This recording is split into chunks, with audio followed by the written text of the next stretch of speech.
Σε μία έλλειψη μας δίδονται οι αιστείες της, ο μεγάλος της άξονας, ζητάμε να βρούμε τα υπόλοιπα στοιχεία της, δηλαδή το μήκος του μικρού άξονα, τις συντεταγμένες των κορυφών της, την εκεντρότητα και την εξίσωσή της. Από τις συντεταγμένες των αιστείων της διαπιστώνουμε ότι αυτές θα βρίσκονται στον άξονα χ τόνος χ και η έλλειψη θα παρουσιάζει συμμετρία ως προς την αρχή των αξώνων, δηλαδή η έλλειψη θα έχει μία μορφή. Ο μεγάλος της άξονας θα είναι ο α τόνος α που θα βρίσκεται στον άξονα των χ τόνος χ, ο μικρός άξονας β τόνος θα βρίσκεται στον άξονα των ψ και η μορφή της εξίσωσης της έλλειψης θα είναι χ τετράγωνο προς α τετράγωνο συν ψ τετράγωνο προς β τετράγωνο ίσον 1. Ο μεγάλος άξονας α τόνος είναι στον χ τόνος χ, γι' αυτό το α τετράγωνο βρίσκεται κάτω από το χ τετράγωνο. Γνωρίζουμε ότι το μήκος του α τόνος είναι 2α ίσον με 8, όπως μας δίδεται από την άσκηση. Από εδώ έχουμε ότι το α είναι 4.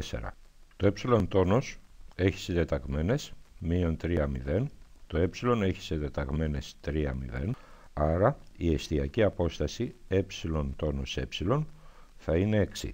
Επειδή η ε τόνος ε είναι το 2γ, από εδώ έχουμε ότι το γ είναι 3. Για να υπολογίσουμε το β, υπολογίζεται από τη σχέση β τετράγωνο α τετράγωνο μείον γ τετράγωνο, μετά από αντικατάσταση 7. Επειδή το β είναι θετικός αριθμός, το β θα είναι ρίζα 7. Ο μικρός άξονας ββ τόνος γνωρίζουμε ότι είναι 2β, δηλαδή 2 ρίζα του 7.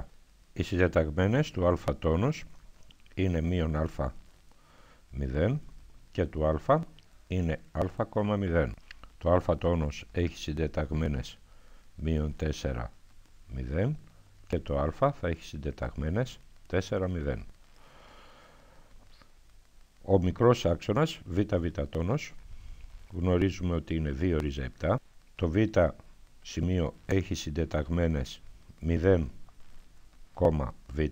Το β τόνος έχει συντεταγμένες 0 μείον β, τότε το β θα έχει συντεταγμένες 0 ρίζα 7 και το β τόνος συντεταγμένες 0 μείον ρίζα 7.